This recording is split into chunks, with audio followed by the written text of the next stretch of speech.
Hi, I'm Sarah from Venezuela. Please click like and subscribe, because My Story Animated will give $1,000 to one lucky person who subscribes in the next 7 days.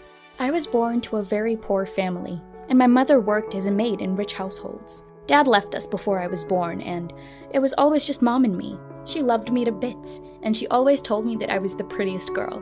Actually, everyone in our town said that my beauty was something special. Once when I was 10, Mom took me with her to work, and I was playing in the garden when I heard someone asking for coffee. She was a rich lady staying as a guest at the mansion. "I can get it for you."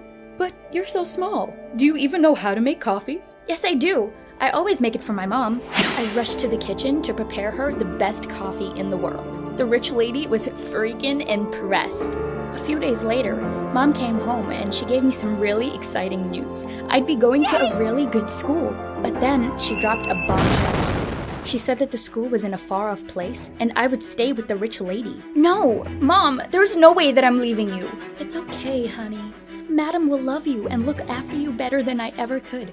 And I'll join you soon, don't worry." Somehow Mom convinced me, and soon after I left for the States with the rich lady.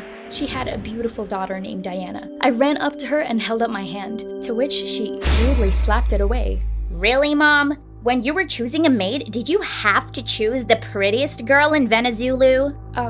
It's Venezuela, and I'm actually not a maid." The rich lady glared at Diana and quickly took me upstairs. I was so excited to see my new room, but then she opened the door to a storeroom instead. "Sweetie, you'll have to stay here until your room is ready. You don't mind, do you?" "Yeah, it's fine. I'll just need someone to help me clean and..." But before I could even finish my sentence, she was gone. I managed to pull out an old rug from a pile of God knows what, and I slept on it. But I wasn't alone. There were bugs and insects crawling all over the place. The next morning, the rich lady asked me to make breakfast for everyone. And, well, I didn't mind that. This kitchen had such awesome gadgets. There was an automatic stove and a magic box that turned everything to flames in seconds. I put things inside of it and started pressing all of the buttons. But then suddenly, everything caught fire and I started screaming in fright. "Are you insane? Mom, your new maid is trying to burn us alive." "Oh my God! Get away from that, you fool!"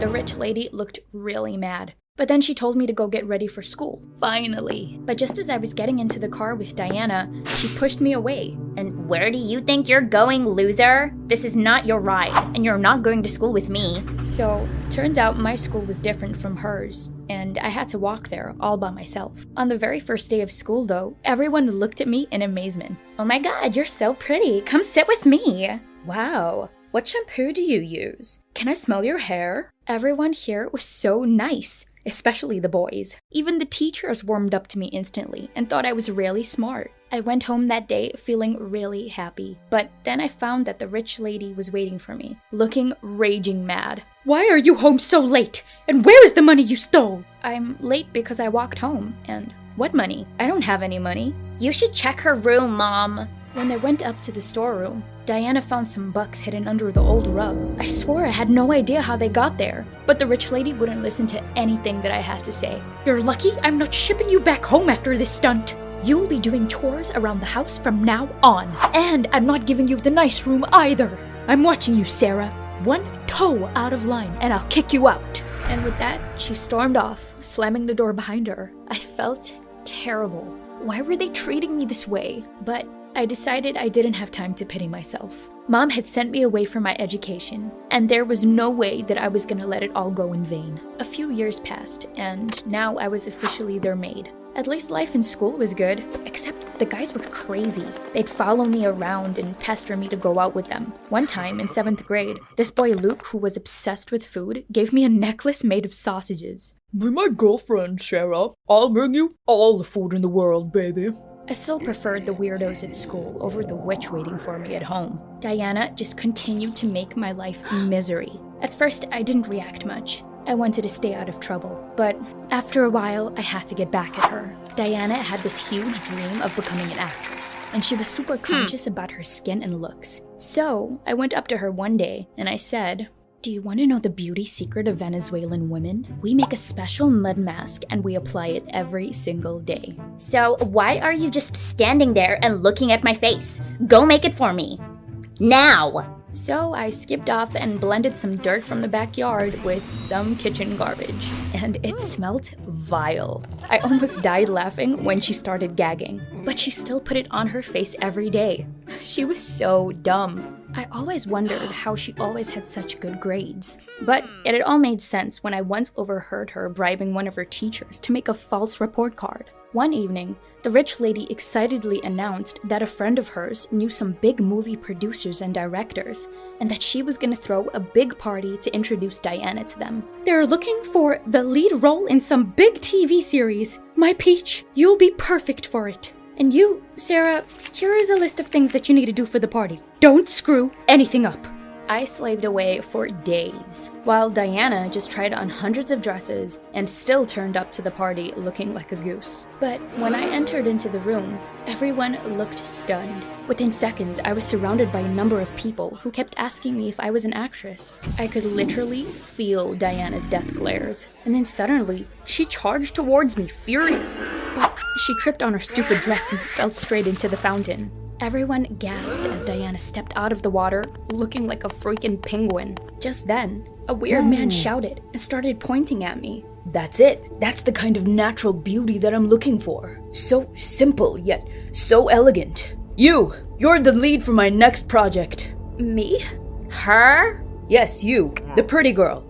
Not the crazy one. Meet me in my office tomorrow. He handed me a card and then just left. I couldn't believe my eyes and ears. Diana was looking at me like she was about to eat me alive, so I just rushed to my room and I closed the door. But the next morning when I woke up, I was shocked to see my hair!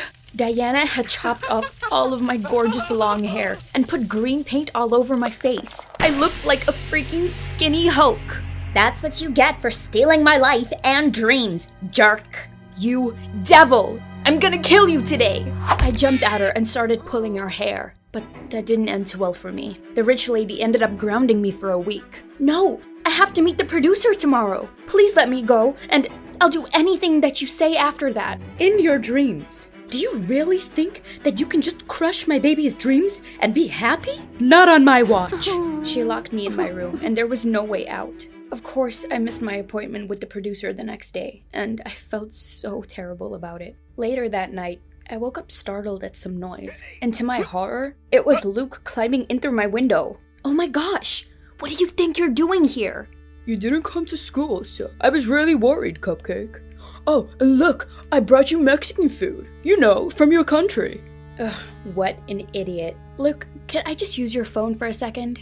I used his phone to call the producer, and luckily he agreed to another appointment for next week. And, well, I ate the tacos that Luke got for me before kicking him out. After my meeting with the producer, I was selected for a massive lead role, and it would change my life. But when I got home, I saw all of my luggage and clothes scattered outside in the lawn, and Diana had matchsticks in her hands. Oh my gosh! Stop!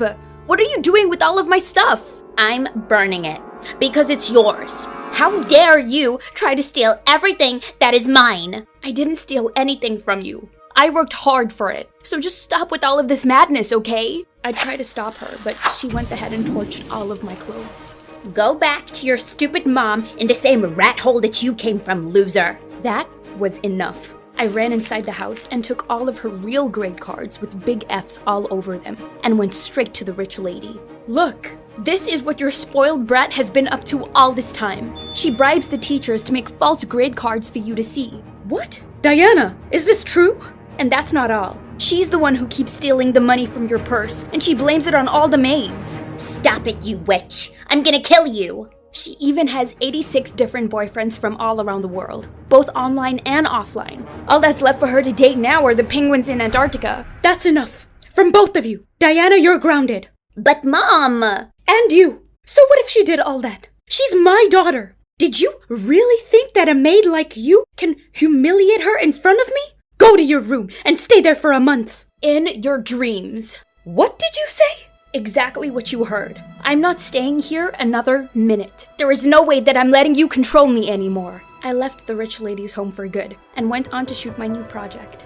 To my surprise, the producer offered me a place to live, and he gave me sufficient cash as my signing amount. I was so grateful. After the shooting wrapped up, I went to him and said, "Sir, thank you so much for this opportunity." Oh no, don't thank me. Thank the rich lady. She wanted you to get this job and the place. She said her daughter needed to learn a lesson. And you, well, you deserve to pay for all of your hard work. Anyway, goodbye for now. I couldn't believe that the rich lady did that for me. She wasn't a bad person after all, and she changed my life forever. Hi, I'm Gabrielle, but everyone calls me Gabby. But before I continue my story, click like and subscribe. I've been hearing the story of my birth from Mom ever since I can remember. Oh, you were so lazy. You came out 3 weeks after my due date, and you were almost 12 pounds. My arms would hurt after holding you for a minute. You were worth the wait, Gabby. You were just the cutest baby ever,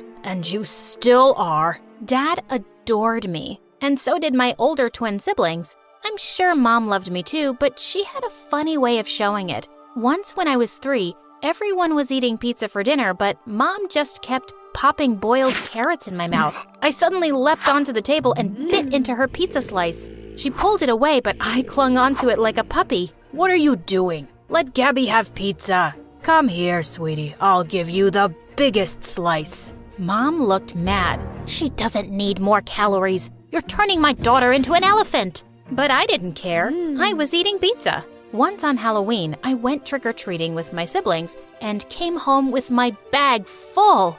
Everyone said I was so cute, and they gave me extra candy. But Mom snatched it from me. That's going to make you fat. Just give them to me and leave. I was really sad that she took it away, but Dad snuck me a few pieces every night. Growing up, Dad and I read lots of books together, and in the 1st grade, I started writing poetry. My teacher entered one of my poems in a school competition, and I won 2nd prize. Dad was so proud, he had it framed for his office. At Thanksgiving dinner, he asked me if I'd recite my poem for everyone, and I was happy to. As everyone clapped for me, grumpy Auntie Polly walked in. Good God, child. You look like you're about to burst out of your clothes. You've gotten so fat. That's the first time I saw Dad get really mad. How dare you say that? She's just a child, and she's perfect. With that, he picked me up and told my family that we were leaving. In the 5th grade, we were at the beach once, and I was going around happily in my new pink bathing suit. I went over to some girls my age and asked if I could make sandcastles with them, but one of them rudely pushed me away. We don't play with fat girls. You're ugly. I burst into tears and ran off, and Dad was furious. I'm gonna tell those girls exactly what I think. Where are their parents? Oh, can you stop creating drama everywhere? I told you not to buy her that ridiculous bathing suit, and she does need to lose weight. Of course people will make fun of her. And that evening, Mom told me I was going on a diet. Your sibling's 16th birthday is coming up in a few months, and I'll buy you an amazing dress if you lose some weight. You'll feel so good about yourself. Later that night, I snuck downstairs to the kitchen and started stuffing my face with crisps and cookies. I had to eat as much as I could before starting Mom's stupid diet. Mom took me to the nutritionist's office the next day, and I instantly disliked Dr. Christine. Come on, chubby. Get on the scale. Yes, you're really overweight. You need to lose at least 20 pounds. Do you think we can manage this by September, doctor? It all depends on Gabrielle. But yes, it can be done. Do you want to lose weight, honey? Do you want to be beautiful for the party? I remembered the mean girl's words at the beach and said, yeah, I want to be beautiful. So the nutritionist made a special diet for me, and we had to buy all these expensive products from her. I had to eat some special toast with special cheese, and it tasted disgusting. As I was making faces at the dinner table, Dad ate some food from my plate and almost threw up. Why are you making Gabby eat this horrible stuff? Just make her some healthy food. She doesn't need to eat rubbish. No, Daddy, I want to eat this rubbish. I want to be pretty. But you already are, sweetheart. It's okay. It's only for a few months. Please?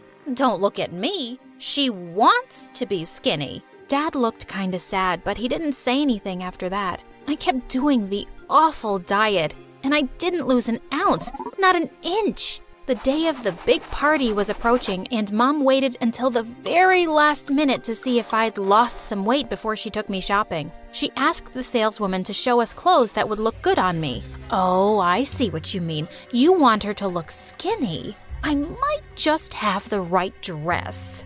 Why don't you try this and this and this? I tried on all the clothes and I hated everything. As I was taking off a white dress in the changing room, I overheard something that broke my heart. How did the dress fit her? Oh, not very well. That white dress makes the girl look like a small refrigerator, short and square. I wish she had inherited my figure. I burst into silent tears. That's what Mom really thought of me? We bought some stupid black dress, and on the day of the party, I held my breath and tucked my tummy in for all the pictures.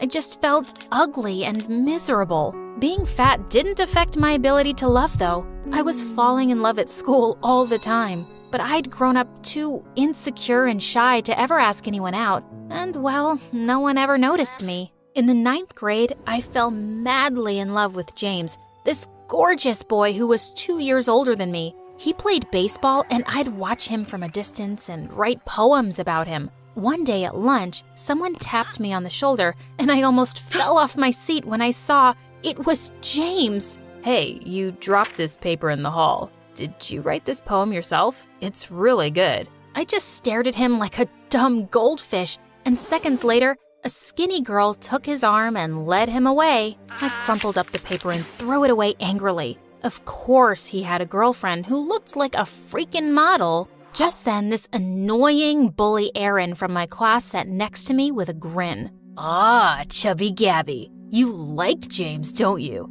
I've seen how you stare at him every day. I do not. I don't care, girl. You want to get noticed by someone like him? You should hang out with me. I'm like the most popular guy around. Come to a party at my place tonight. James will be there too, and I'll introduce you guys. But he has a girlfriend. Oh, that's not his girlfriend. Trust me, he's single. That offer was too tempting to resist. So I went to the party that evening, and when I got there, the first thing I saw was James dancing with that girl. Aaron, I think those two are together.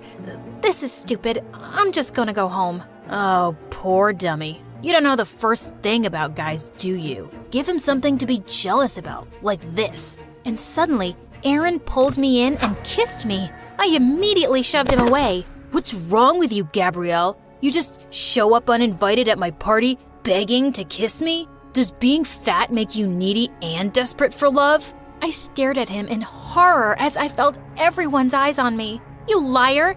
I'd rather kiss a monkey's butt. I gave him a hard slap and then I ran away from there. But since Aaron was a popular jerk, he made sure I became known as the fat, desperate girl, and my self-esteem hit rock bottom. Suddenly, I just lost my appetite and stopped eating. Dad was worried and kept asking me what was wrong, but Mom was delighted when I got skinny. Wow, Gabby, you look amazing.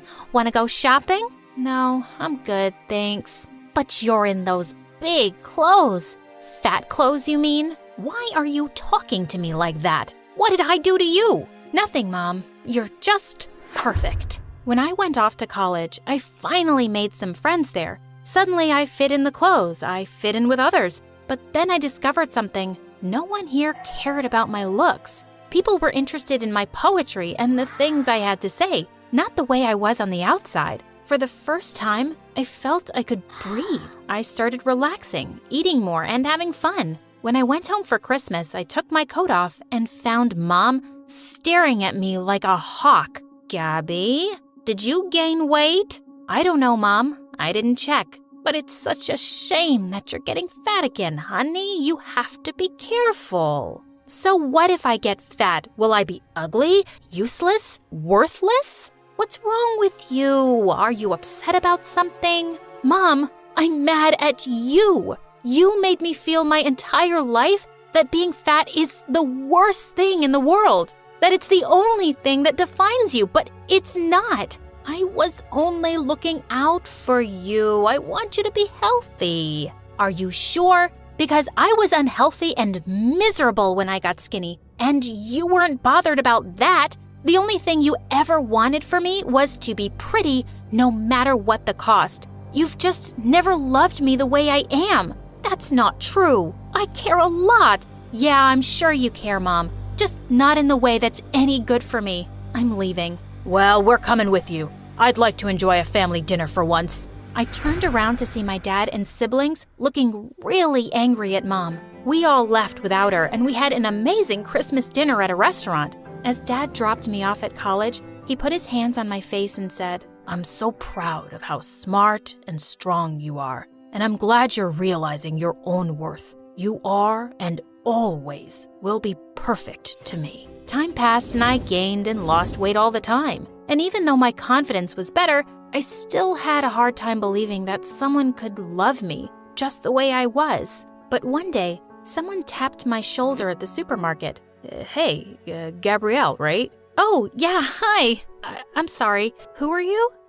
James from school, remember? I think I was your senior. I recognized you because you still have those beautiful eyes. Oh my God, it was James. The James. We went out for coffee the same day and talked for hours over chocolate cake. I even shared the poems I was writing for my first book. It was perfect. And soon after, we started dating. Slowly but surely, I was changing and fixing the damage. My mother still gives opinions about my body all the time, but she no longer affects me. I finally understood that her problem was about her own insecurities. Now I love myself just the way I am, when I'm skinny and when I'm fat. Also, I have this wonderful man next to me who isn't shallow at all. He knows how to love unconditionally. After so much suffering, I now know I am beautiful no matter what.